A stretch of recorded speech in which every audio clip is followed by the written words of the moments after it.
Assistant ఇంజనీర్గా పనిచేస్తున్న అనిల్ కుమార్ ఇంట్లో ఏసీబీ అధికారులు సోదాలు జరిపారు.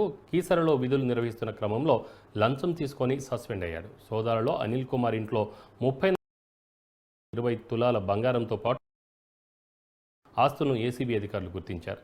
గత సంవత్సరం ఫిబ్రవరిలో 12,000 రూపాయల లంచం తీసుకొని సస్పెండ్ అయిన అనిల్ కుమార్ ఆదాయానికి మించి ఆస్తులు ఉన్నాయన్న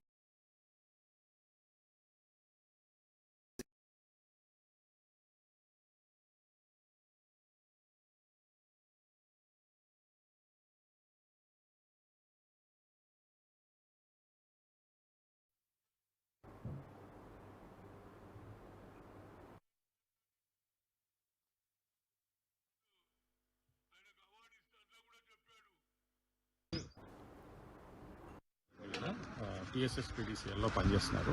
కీసరలో పనిచేస్తున్నారు. ఇంతకుముందు ఇప్పుడు సస్పెన్షన్లో ఉన్నారు. ఈయన పైన ఫిబ్రవరి 2023న ఒక ట్రాప్ కేసు వేయడం జరిగిందండి. ఆ ట్రాప్లో భాగంగా ఈయన 12,000 రూపాయలు లంచంగా యాక్సెప్ట్ చేస్తూ దొరికాడు. హైదరాబాద్ రేంజ్ అప్పుడు కేసు చేయడం జరిగింది.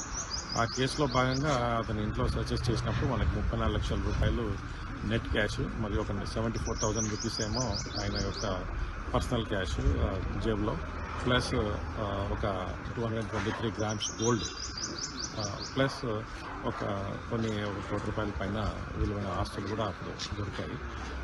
ప్లస్ దాంట్లో భాగంగా మేము ఈ పై అధికారులకు రిపోర్ట్ చేసి ఒక డిఏ కేసు చేయడం జరిగిందండి. ఆ డిఏ కేసులో భాగంగా ఈరోజు సర్చెస్ చేస్తున్నాము. ఈ సర్చెస్లో ఇతని ఇంట్లోనే కాకుండా ఇతని యొక్క ఇన్లాస్ ఇంట్లో ప్లస్ వాళ్ళ పేరెంట్స్ ఇంట్లో